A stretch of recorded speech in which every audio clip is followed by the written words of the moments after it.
Hi, I'm Jenny Brown. Welcome to our weekly Buy-to-Let mortgage market update. I hope everybody's doing super well. The world feels like a better place. We have 8 more days of homeschooling. Thank God. We have 6 more weeks till we can get a haircut. You know, life is looking pretty peachy, isn't it?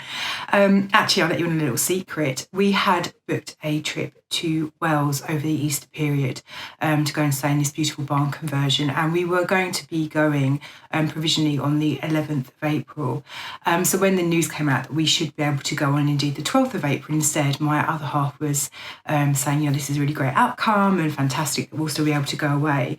Obviously, my mind turned to the point of, would I rather go to Wales or would I rather stay behind and get my hair cut? It's a dilemma, isn't it? Anyway, look, so what we've got this week is some news from the lenders. This week, actually, what's been very interesting is there's been much more criteria changes than there has been repricing. So I'll let you in on all the kind of news on that. We're also going to touch on some market data with regards to house prices and also some regional snapshots in terms of investments. So lots of great stuff to cover off today. Moving on to our lender update for this week. So first of all, we have seen Paragon Mortgages release 2 new remortgage products. So they have a 5-year fix at 3.45 with a 1.5% fee for single self-contained units and a 5-year fix at 3.65% with a 2% arrangement fee for HMOs and multi-units.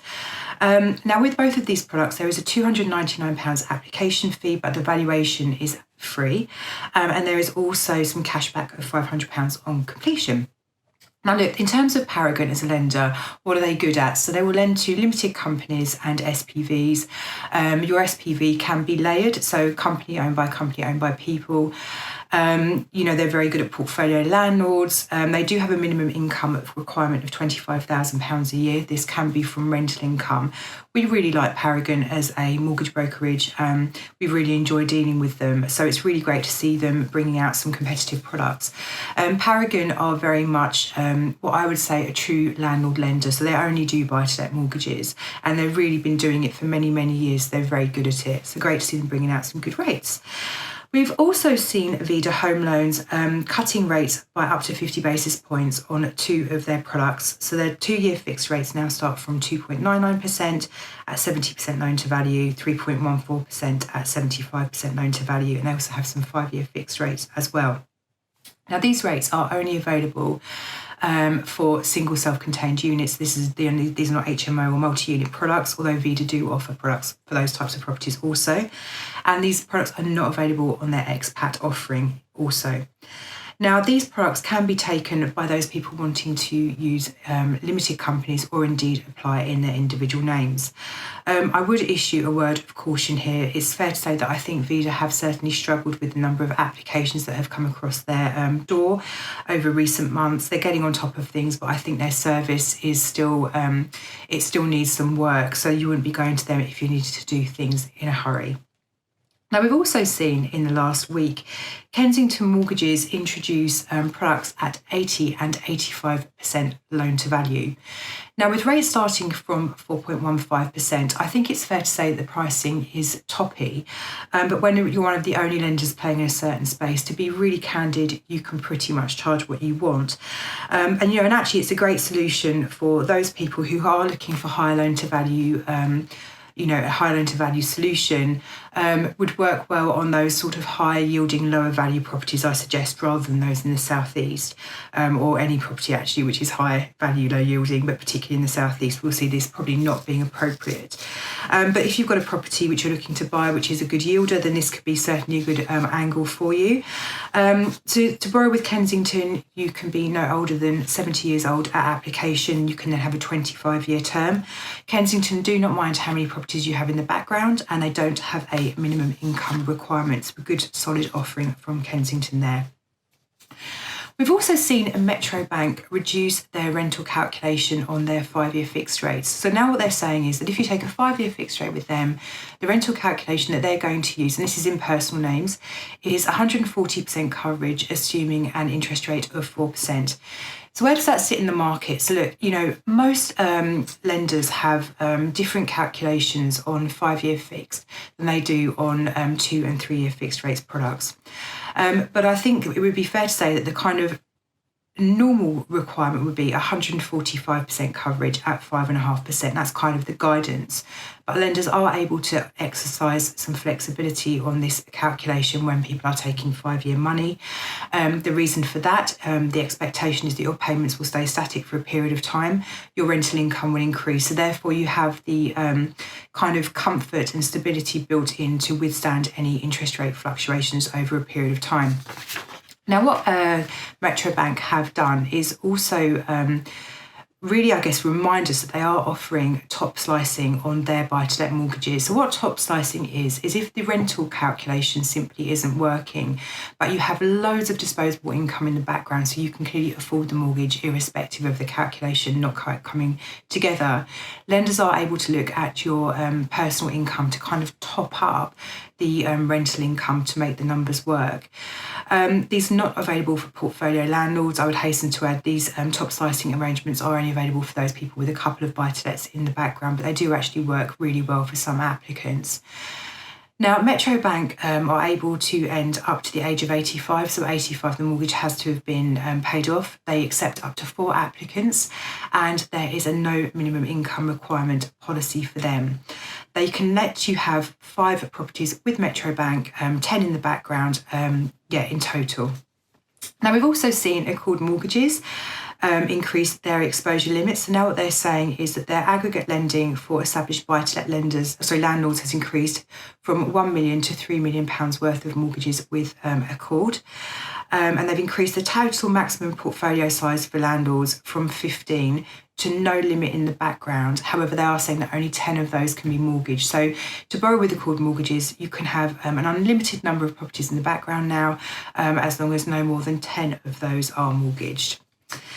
Okay, we've also seen NatWest make some very slight changes to their requirements. What they're saying is they're no longer offering lending in retirement for buy-to-let applications. So what this actually means is that you can take a mortgage if you've gone beyond retirement age, or the mortgage term will straddle between working and retirement. But what they're going to do is only use your projected income in retirement when they're assessing affordability. So you can have a mortgage with NatWest up to the age of 80, but when they're looking at underwriting your application, if the mortgage is going to take you beyond your state retirement age, they're going to be looking at your rental income your retirement income rather than what you're earning now when assessing if the mortgage is actually affordable. Now, Bank of Ireland have also come to the market with a top slicing offering, which is not bad at all. They're saying that basically the rental income has to cover the mortgage interest payments at 100%, assuming a rate of 4.5%. They do require any top slicing applicants, irrespective of how much disposable income you've got in the background, to be earning at least £40,000 a year. And they're making top slicing available for loans of up to £750,000. Now, look, if top slicing sounds like something, and I know we've mentioned it twice today, that would be useful to you, I think the best thing is always just to give us a call so we can talk through the numbers, because each lender will have a different calculation in terms of what they deem to be affordable or not. So there's no kind of quick answer here in terms of what you can and can't have. So it would be a case of giving us a call and we can go through the numbers with you and do the research. Now, lastly, in the more commercial end of the market, we have seen Interbay launch a couple of products in their semi-commercial and commercial space. Now, they're offering rates on semi-commercial properties up to 70% loan to value and 65% loan to value on full-on commercial properties. Rates start from 4.79%. Now, the reason this is kind of interesting is because Interbay had scaled back on their loan to values, particularly during lockdown, and actually on commercial properties that won't come as probably any great surprise to you. And they're not the only lender that did that, but it's really, really encouraging to see that they're actually opening their doors back up and increasing their appetite and increasing their loan to value. So really good news there. And lastly, we've also seen UTB increase their maximum loan to values on their bridging loans. So they're now able to go up to 70% loan to value for both standard bridging, light bridging and heavy refurb bridging products. And their rates start from 0.48% per month. So in terms of what we're seeing here, it really is a huge broadening of criteria from the lenders. And I think really what they're doing is kind of revisiting. So, during the first lockdown and kind of at the time that ensued, the lenders really did start to scale things back in terms of what they were and were not willing to lend on. And obviously what we've seen is lenders really start to revisit their pricing. If you've been watching this video over the last few weeks, you would have seen that the pricing between lenders has really been coming down. They're starting to compete again quite aggressively. But actually, you can't just win business on price alone. So lenders are really starting to revisit the lending criteria, looking to reintroduce things in terms of what they had scaled back on previously. But actually, also what we're seeing is lenders starting to really consider going into new territory as well, as they can look to really shore up their position and business volumes going into 2021. Some house price news for you now. The ONS has published a report which says that the average property in the UK rose £20,000 on average in value in 2020 to break the £250,000 margin for the first time. So they've reported an average increase of 8.5% over the year to December, which is the highest annual growth rate since 2014, which took the typical property value to £252,000. They went on to say that remarkably, the North East finally passed its pre-credit crisis housing price peak a full 13 years on. Of the four home nations, Wales has seen the highest annual increase at 10.7%, so their average house price now sits at £184,000. And the North West was the fastest growing English region with a rate of 11.2%. Detached larger houses saw the highest increase in terms of property price. The average increase was 10% in the year to December. Of flats and maisonettes generally rose on average by exactly half that at 5%. Month on month, the national average increase was 1.3% between November and December 2020, following an increase of 1.2% in the previous month. I just found that really interesting just to kind of hear where we're ending up with the house price values. In terms of other data and what it's suggesting is going on in the housing market at the moment, what it's certainly looking like is that we're seeing another kind of flurry of activity, and so new to market properties are starting to creep up again in terms of asking prices. So, whether we're going to see that kind of real tanking of the market that people have predicted is yet to be seen. Certainly at the moment, the sort of grassroots, green root signs that we're seeing coming through are certainly not indicating that we're going to see the housing market and therefore house prices falling off a cliff. The Mortgage Works have published their regional snapshot review for Q4 2020. And again, I always refer to this, but these are essentially the results or findings of surveys carried out amongst thousands of landlords. They're always really interesting. Now, the report essentially breaks things down region by region, and I won't sit here and go through each region with you just now, but overall, looking at the report in a kind of blended way, what they have noted is that Q4 saw levels of landlord confidence edging up year on year across 4 of the 5 key optimism indicators. The exception is confidence in the UK's financial market, which, although low, continues to improve quarter on quarter. All indicators have improved versus Q3 and remain above the historic lows recorded at the start of 2020. So in a nutshell, at the start of 2020, everyone was feeling really kind of rubbish about everything in terms of being a landlord, and now actually we're starting to feel a lot better about things, I think is what we can draw from that. Underlying business profitability remains resilient, with 88% of landlords making a profitable full-time living from their letting activities. Perceptions of increasing tenant demand continue to recover and are now at a 5-year high of 32%.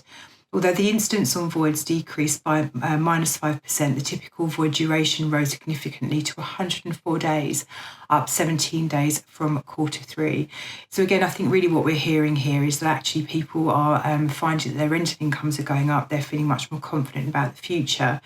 And what definitely is certainly being seen here is that voids, while the number of voids have come down, the duration for which a property then remains empty has increased.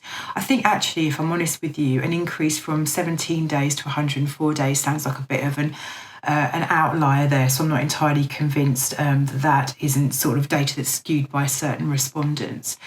But yes, so really great to hear that the landlord space people are feeling much more positive about things. I think there's a lot of reasons to feel good about where we are at the moment compared to pretty much this time last year. And actually, in terms of the conversations we're having with our clients, certainly people are really starting to, raise their heads and start looking around and really start thinking about investing in the future. Indeed, looking at the data that's produced on this report, very much the sentiment is that more people are planning on increasing their portfolio than decreasing it, which again was very different this time last year. I always start these videos thinking, I haven't really got much to tell you this week, and I still managed to rattle on for the best part of 20 minutes. So there's always lots to talk about. One last thing that I did want to just mention to you, we're really, really excited. We've got our next MFB Live event happening early March. So you are able to register for a place. It's a virtual event. It's taking place at 5:30 in the afternoon. It's free to join us. In terms of the speakers, what we're going to be doing is having a chat with David Whitaker from Keystone Property Finance. He's going to be talking to us about financing multi-unit properties. We're going to be having a chat with Mark Posniak of Octane Capital. And really why we're talking to him is we want to learn more about what people are doing in terms of property refurbishment. So what's permitted under permitted development, what kind of things people are looking to do at the moment, and how you can finance those refurbishment projects. And then we're going to be also having a chat with one of our own consultants, Andy Ellie, who's a real specialist in the holiday let market, to really find out a bit more about how that market is faring at the moment, and really the kind of parameters that sit around holiday let mortgages. So it will be a really, really interesting debate. The reason we've chosen those subjects particularly is because we're noticing that there are certain things that people are showing a real interest in terms of what they're looking at on our website, and also Google search terms.